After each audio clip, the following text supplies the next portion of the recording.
அல்லாஹ் சொல்கிறான் அடுத்து, வல்லாஹு லா யஹ்தில் கௌமல் ஃபாஸிகீன், இப்படிப்பட்ட பாவிகளுக்கு நேர்வழி என்பதே கிடையாது என்று அல்லாஹ் சொல்கிறான். அல்லாஹ் அக்பர்.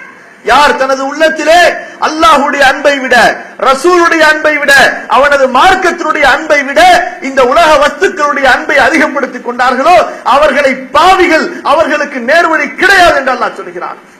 இன்று பார்க்கிறோம், ஏன் நம்முடைய வாழ்க்கையிலே இஸ்லாமை விட்டு மக்கள் இவ்வளவு தூரமாக சென்று கொண்டிருக்கிறார்கள். ஒரு பக்கம் அல்லாஹ்வுடைய கட்டளை ஏற்று நடப்பது, அதன்படி செயல்படுவது, அதை ஒருவர் விடுகிறார் என்று சொன்னால் ஒன்று மறதியிலோ அல்லது அறியாமையிலோ இருக்கலாம். ஆனால் இன்று நம்மிலே பலர் இஸ்லாமை தெரிந்து கொண்டு, இஸ்லாமை அறிந்து கொண்டு, ஆனால் அதை வெறுத்து விடக்கூடியவர்கள் அதிகமாக இருக்கிறார்கள். இஸ்லாமிய சட்டதிட்டங்களை பிடிக்காமல் அதை விட்டு புறக்கணித்து செல்லக்கூடியவர்கள் அதிகமாக இருக்கிறார்கள். அன்பு சகோதரர்களே, இவர்கள் ஒரு காலம் அல்லாஹ்வுடைய பார்வையிலே முஸ்லிம்களாக, மூமின்களாக இருக்க முடியாது. இப்படிப்பட்ட ஒரு சூழ்நிலை ஏற்பட்டால் அல்லாஹ் ரப்புல் ஆலமீன் அடுத்து எச்சரிக்கை செய்கிறான். முதல் எச்சரிக்கையிலே அல்லாஹு தஆலா தண்டனை வரும் என்று எச்சரிக்கை செய்தான். அந்த தண்டனை எப்படி வேண்டுமானாலும் இருக்கலாம். ஒன்று, உடனடியாக அல்லாஹ் ரப்புல் ஆலமீன் வானத்திலிருந்து தண்டனை இறக்கலாம், அல்லது பூமியிலிருந்து தண்டனையை உற்பத்தி செய்யலாம். இன்னும் எத்தனை விதமான தண்டனைகளை வேண்டுமானாலும் அல்லாஹ் கொடுக்கலாம். ஒன்றை நினைத்துக் கொள்ளுங்கள், இந்த தண்டனைகளுக்கு மேலெல்லாம் ஒரு பயங்கரமான தண்டனை இருக்கிறது. அது என்ன தெரியுமா? அல்லாஹ் சொல்லுகின்றான் சூரத்துல் மாயிதா 5வது அத்தியாயத்தினுடைய 54வது வசனத்திலே. எப்படி சொல்லுகின்றான்? யா அய்யுஹல்லதீன ஆமனூ من يرتد منكم عن دينه فسوف يأتي الله بقوم يحبهم ويحبونه أذلة على المؤمنين أعزة على الكافرين يجاهدون في سبيل الله ولا يخافون لومة لائم ذلك فضل الله يؤتيه من يشاء والله واسع عليم. நம்பிக்கை கொண்டவர்களே, உங்களது மார்க்கத்திலிருந்து யார் விலகுகிறார்களோ, மய்யர்த்தத மின்கும் அன் தீனிஹி, தனது மார்க்கத்தை விட்டு யார் விலகுகிறார்களோ அறிந்து கொள்ளுங்கள், ஃபஸௌஃப யஅத்தில்லாஹு பிகௌமின், அல்லாஹ் இவர்களுக்கு பகரமாக ஒரு சமுதாயத்தை கொண்டு வருவான். யுஹிப்புஹும் வ யுஹிப்பூனஹு, யுஹிப்புஹும் வ யுஹிப்பூனஹு, அல்லாஹ் அவர்களை நேசிப்பான், அவர்களும் அல்லாஹுவை நேசிப்பார்கள். அல்லாஹ் அக்பர். நீங்கள் மார்க்கத்தை விட்டு விலகி சென்றால், அல்லாஹ் அக்பர், அல்லாஹ் கொடுக்கக்கூடிய முதல் தண்டனை என்ன? உங்களை இந்த மார்க்கத்திலிருந்து அப்புறப்படுத்தி விட்டு அடுத்து ஒரு சமுதாயத்தை அல்லாஹ் கொண்டு வருவான். அந்த சமுதாயம் எப்படி இருக்கும்? அல்லாஹ்வுடைய நேசமும் அந்த சமுதாயத்திற்கு இருக்கும். அந்த சமுதாயமும் அல்லாஹுவை நேசிக்கும். யுஹிப்புஹும் வ யுஹிப்பூனஹு. இதிலிருந்து என்ன தெரிகிறது? அல்லாஹு தஆலா ஒரு முஸ்லிம் இஸ்லாமை புறக்கணித்து விட்டு செல்லும் பொழுது அடுத்து ஒரு காஃபிரை முஸ்லிமாக்கி கொண்டு வருவேன் என்று சொல்லிவிட்டு அவர் அந்த காஃபிர் முஸ்லிமாக ஆனவுடன் அல்லாஹு தஆலா முதல் தன்மையாக சொல்லுகின்றான், நான் அவனை நேசிப்பேன், அவன் என்னை நேசிப்பான் என்பதாக. இதிலிருந்து அல்லாஹ் என்ன சொல்லுகின்றான்? என்ன சொல்லுகின்றான்? ஏற்கனவே முஸ்லிமாக இருந்தவர் இஸ்லாமை விட்டு வெளியே ஏறினாரே, அதற்கு என்ன காரணம் என்று சொன்னால், அவன் என்னை நேசிக்கவில்லை, எனவே நான் அவனை நேசிக்கவில்லை, எனவே மார்க்கத்தை விட்டு வெளியேறினான். இங்கு எங்கிருந்து வருகிறது? ஹுப்புல்லாஹ், அல்லாஹ்வுடைய அன்பிலிருந்து வருகிறது. ஒரு முஸ்லிம் எப்பொழுது அல்லாஹ்வுடைய அன்பை தனது உள்ளத்திலே ஏந்தாமல், அல்லாஹுவை உளப்பூர்வமாக, மனப்பூர்வமாக, உணர்வு பூர்வமாக நேசிக்காமல், அவனது நபியை நேசிக்காமல் இருக்கிறானோ அப்போது மார்க்கத்திற்கும் அவனுக்கும் இடைவெளி அதிகமாகிறது. அல்லாஹ்வுடைய கட்டளைகளுக்கும் அவனுக்கும் இடையிலே இடைவெளி அதிகமாகிறது. நல்ல காரியங்களுக்கு இடையிலே இடைவெளி அதிகமாகிறது. அவன் நன்மைகளின் பக்கம் நெருங்குவதற்கு பதிலாக பாவத்தின் பக்கம் நெருங்குகிறான். ஒரு நேரத்திலே இந்த இஸ்லாம் அவனது பாவங்களுக்கு தடையாக இருப்பதால் இந்த இஸ்லாமை முற்றிலுமாக வெறுத்துவிட்டு அவன் வெளியேறி செல்கிறான். அல்லாஹ் என்ன சொல்கிறான்? வெளியேறுகிறாயா? வெளியேறிக்கொள். நான் உன் பக்கம் தேவையானவன் அல்ல, எனக்கு இன்னும் எத்தனை அடியார்கள் இருக்கிறார்கள், அவர்களை கொண்டு வருவேன். அவர்களுடைய முதல் தன்மையாக அல்லாஹ் எதை எண்ணுகின்றான்? யுஹிப்புஹும் வ யுஹிப்பூனஹு. யோசித்து பாருங்கள் சகோதரர்களே, அல்லாஹ்வுடைய அன்பு வேண்டுமா? அல்லாஹ் சொல்கிறான் யுஹிப்புஹும் வ யுஹிப்பூனஹு, அல்லாஹ்வை நேசியுங்கள். அடுத்த அடையாளம் சொல்லுகின்றான், அல்லாஹ்வுடைய முஹப்பத் உள்ளத்திலே இருக்கு என்பதற்குண்டான அடையாளங்களில் ஒன்று என்ன? அதில்லத்தின் அலல் முஃமினீன், மூமின்களை நேசிப்பார்கள், நம்பிக்கையாளர்களை நேசிப்பார்கள். அஇஸ்ஸத்தின் அலல் காஃபிரீன், காஃபிர்களிடத்திலே கடுமையாக நடந்து கொள்வார்கள். யுஜாஹிதூன ஃபீ சபீலில்லாஹ், அல்லாஹ்வுடைய பாதையிலே அவர்கள் உயிரையும் பொருளையும் அர்ப்பணம் செய்வார்கள்.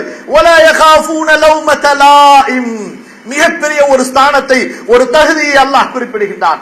வலா யகாஃபூன லௌமத லாயிம், பழிப்பவர்களின் பழிப்பை பயப்பட மாட்டார்கள்.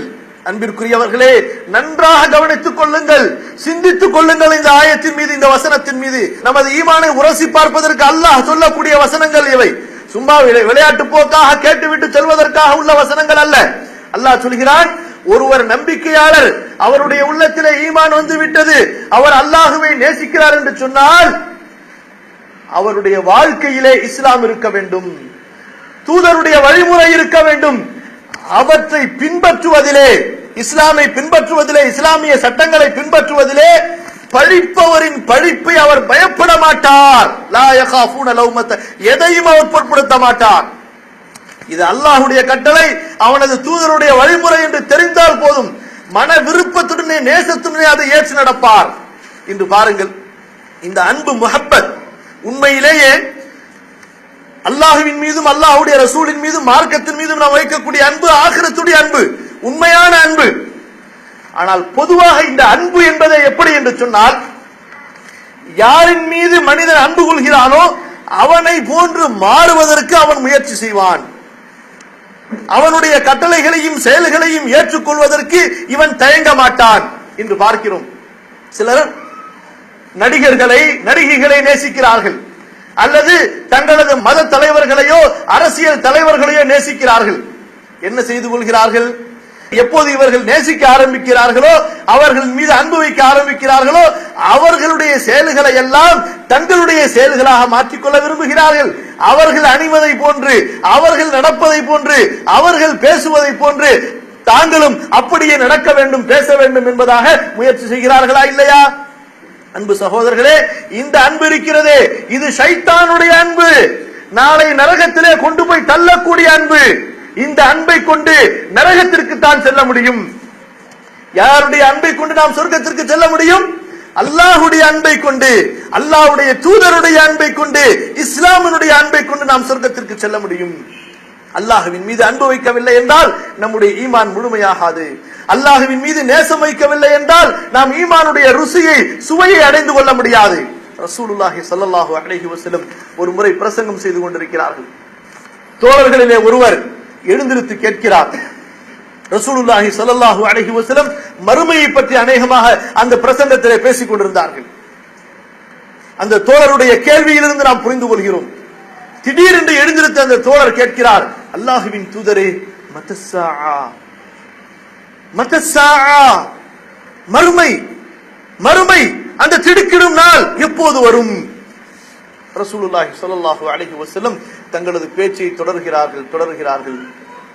முடித்துவிட்டு கேட்கிறார்கள், மனிஸ்ஸாயில் ஐனஸ்ஸாயிலு அனிஸ்ஸாஆ, மறுமையை பற்றி இப்போது ஒருவர் விசாரித்தாரே, அவர் எங்கே?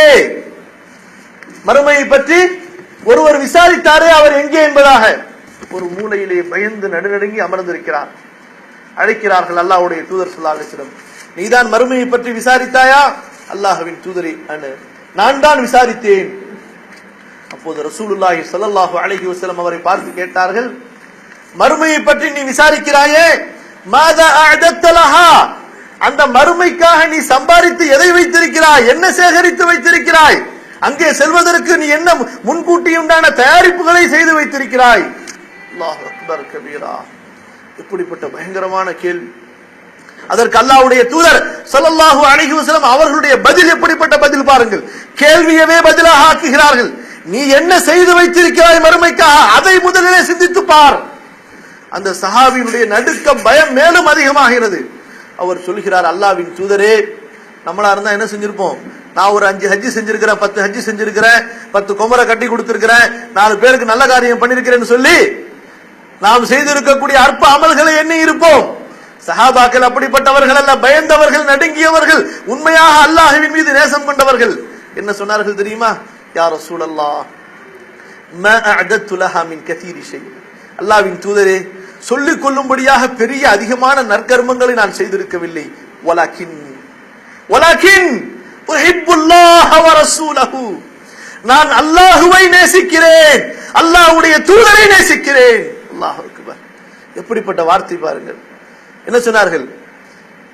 அல்லாஹ்வுடைய தூதரே, என்னிடத்திலே அதிகமான அமல்கள் இல்லை, ஒற்றுக்கொள்கிறேன். ஆனால் இந்த கல்விலே அல்லாஹ்விற்கு இடம் இருக்கிறது, இந்த கல்விலே உங்களுக்கு இடம் இருக்கிறது, வேறு யாருக்கும் இடம் இல்லை. அல்லாஹ் அக்பர்.